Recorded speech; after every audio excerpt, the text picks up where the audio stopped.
انت عارف ان انت كل جمعة بتضيع فرصة ان انت تبدأ من اول وجديد؟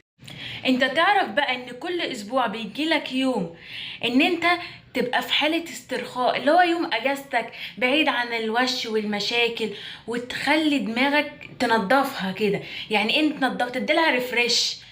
كفايه بقى مشاكل، انا عايزه اقعد بقى في البيت انام واهدى، وده اللي احنا بنقضيه، ده اللي احنا بنعمله. ما بنفكرش في بكره هيحصل ايه، او نبقى بكره احسن ازاي.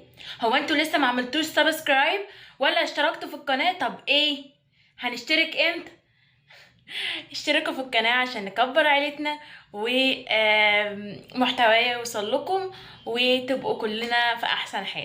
ويلا بينا نرجع للفيديو من تاني.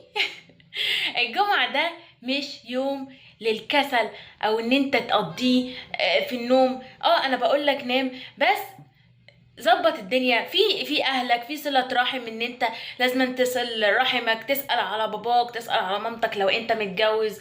ولو عايزيني اعمل لكم يوم افصلكم عن الروتين، يا ريت تكتبوا لي في الكومنت عشان تشجعوني اعمل لكم ونفيد بعض. وانتوا كلامكم بيفيدني وانا بفيدكم، ويا رب